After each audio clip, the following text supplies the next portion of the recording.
is she said, "Were you hurt?" And we got this just absolute blood-curdling male scream of anguish. It still sends chills down my back. Oh, wow. Thinking about it. And then a woman crying. And that kind of took the spirit out of us. At this time, another group came on to the other end of the bridge. They had a spirit box, so we heard them start to get answers, so we left. But I'm peppering this poor young woman with questions on the way back, trying to figure out, is this real? And she seemed very sincere. She was blown away by the results herself. And I thought when I got home I would prove that this was an absolute hoax. How did they do it? Well, the more I talked to people, the more I realized, no, this is how it works. This is real. You get nothing, you get nothing, you get a lot, you get nothing. But what really won me over is I thought, okay, I'll look into the historic record. One, were there any Ohio captains who died at Ghettysburg? I found, yes, there were 7. One of them, his name was Malon Briggs. The syllables, the clear on, the S sound at the end. Uh-huh. He was shot the first day of the battle, died as a POW on day 3. He may well have died at Sachs Bridge on July 3rd, 1863. Did you know how old he was at all? The records? He was in his 20s. He was not 20, but he was in his early 20s, maybe 24.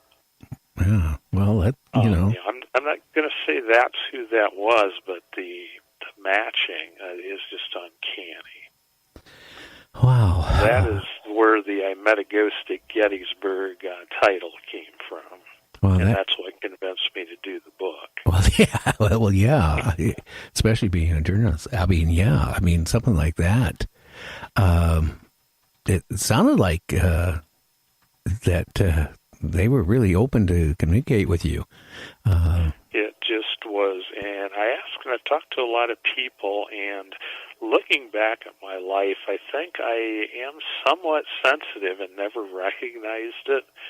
So different things, the water of that area, the fact that I was open, that I asked the right questions, the fact that we were from Ohio. You know, one of the things, when he said he was from Ohio, and I said, Connor and I, my grandson and I, were from Ohio. Our EMF meters, the ones Connor and I held, went to the very top level and stayed there for several seconds. Oh, wow. We couldn't get those things to barely blip if we held electronics up to them before that point. Now, did anybody have any, like, tape recorders or digital recorders? I wish we would have. We did have. We could have either video or audio recorded that session. And boy, if I could go back in time, I would have, but I thought this was just a touristy gimmick, and I never expected anything to come of it.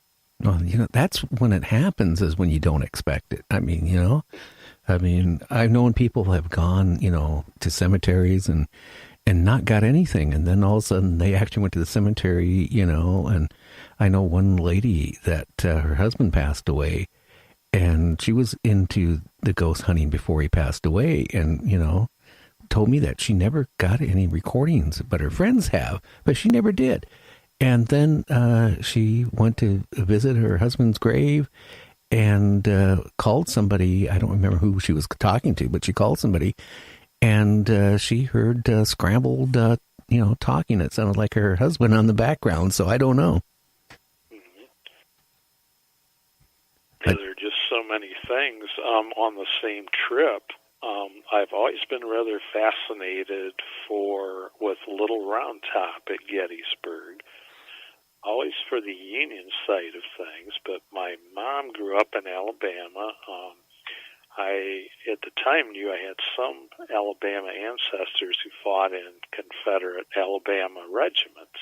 I had no clue I had any family at Gettysburg, or if I did. My wife and I, a few years prior to Connor and I's trip, had some odd experiences at the Alabama Monument, which is near Little Round Top, so where the Alabama Brigade formed up to attack the Union lines. My camera would not work to take a picture of the monument.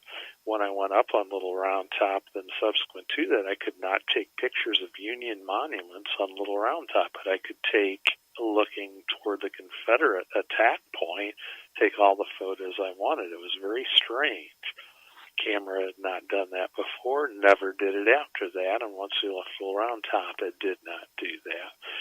But then in the trip 3 years ago, my grandson and I stopped at Little Round Top. We had gotten some orbs, photos of orbs at the Alabama Monument, and we stopped at Little Round Top, turned off the van. My grandson took 5 pictures as quickly as he could, looking up the slope. The first one had 8 different orbs. Some of the orbs even had tails. They looked like they were congregating in a spot just in front of us. His next 4 shots showed a yellowish, orangish, reddish mist starting to form and then growing with each shot. Later, subsequent to that, because of research I did, I found out that my great-great-grandfather, Connor's four-great-grandfather, fought with the 15th Alabama. His company would have been right at that spot. He was not killed there. He survived the war, but he was captured. So how was your grandson taking all this? He was pretty cool with everything.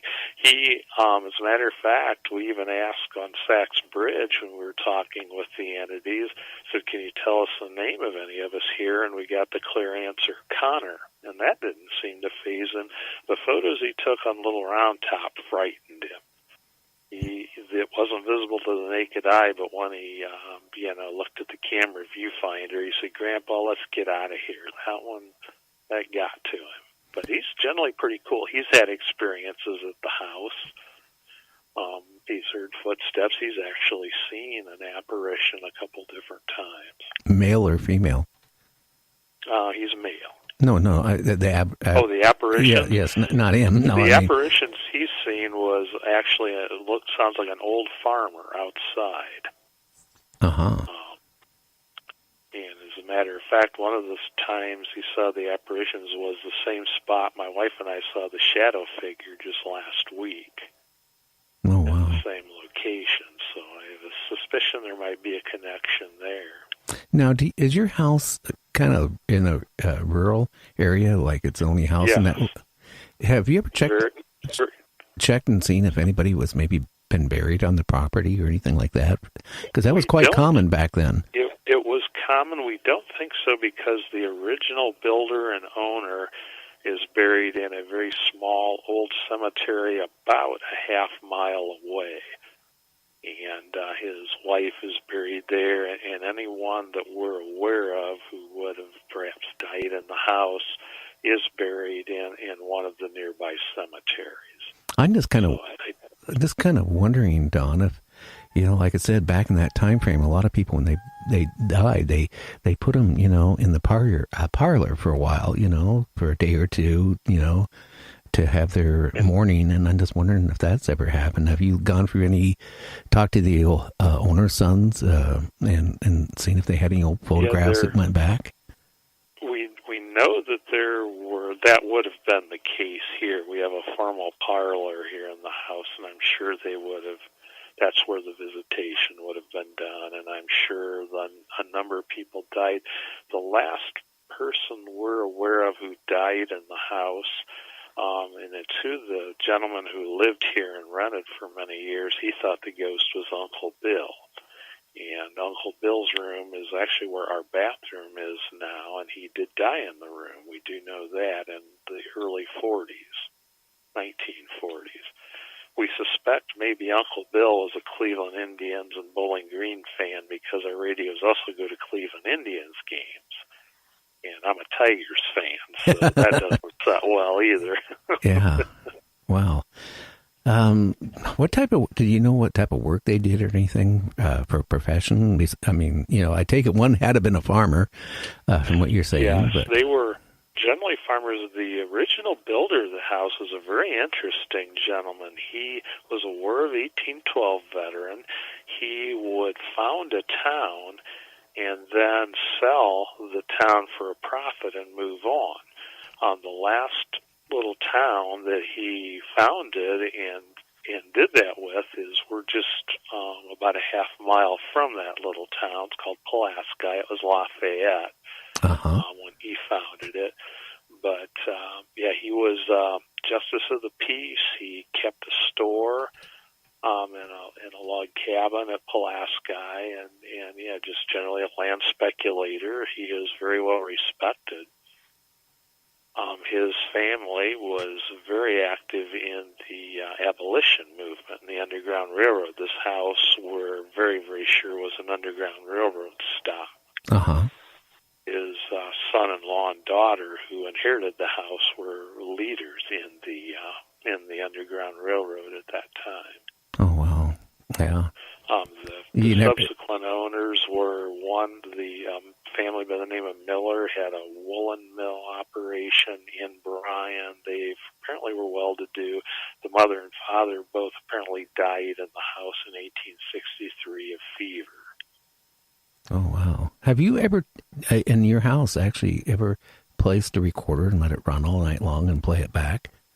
We have not, because we have a very good coexistence, and we have decided not to do any investigations like that here. Yeah. It'd be scary it'd be scary if you did, and all of a sudden you hear something saying, get out, you know. Well, yeah, and one of the apparitions that has been seen, we have not seen it, but other people have, as a young girl. As a matter of fact, a gentleman delivering a clothes washer was rather freaking out, and, he, can I ask you a question? He just was kind of pale, and his eyes were wide open. He said, are we alone? I said, well, yeah, why? And he said, I said, did you hear something? He said, no, I saw something.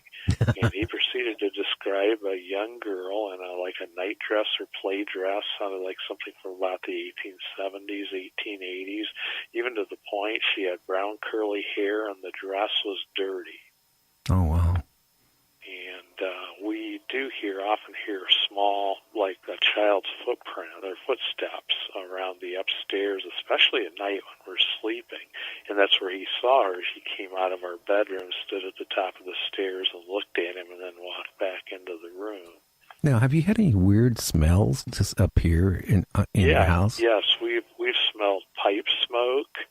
We've smelled old liniment, and it reminds me of visiting a nursing home when I was a young child.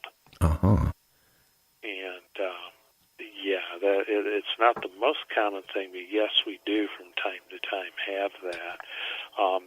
What really got me wondering about the little girls, one of the things we did do is, if you're familiar with the child's toys that have the metal pens, and you can make an impression with your hand or face. Yeah. That was really popular when I was a kid. Well, I was having a lot of trouble with a touchscreen computer. I didn't dare leave it alone while it was on because programs would open up and so forth. So somebody said, well, place one of those near the computer. Well, I placed it in the room but not near the computer and didn't have any results. But one night before I went to bed, I placed it in front of the computer. Came down the next morning, and there was a small child's handprint in the little nails. Wow, that would be kind of eerie, right there. You know? And that's about as far. One time before we moved in, my grandson and I were out trying for EVPs. The only time we ever really did that. And we didn't get any EVPs, but I said, if anyone here is with us, when I count to 3, can you thump 3 times, knock 3 times? I said 1, 2, and before I said 3, we got a very clear bump, bump, bump a couple of rooms over. And my grandson got a little bit frightened. He was only about maybe 8 or 9 years old. He said, Grandpa, can we leave now? I said, sure. Well, you're lucky, actually. You haven't, seen, and have any, bad experiences. It sounds like whatever's going on is, friendly at least. I mean, there's been cases where, things were kind of violent happening and, stuff getting destroyed or missing. Have you had anything just totally disappear that you couldn't account for? One of the odd ones. This was it'll be a year in April. I was invited to Gettysburg to take part in an investigation. I have purchased a ghost box of my own,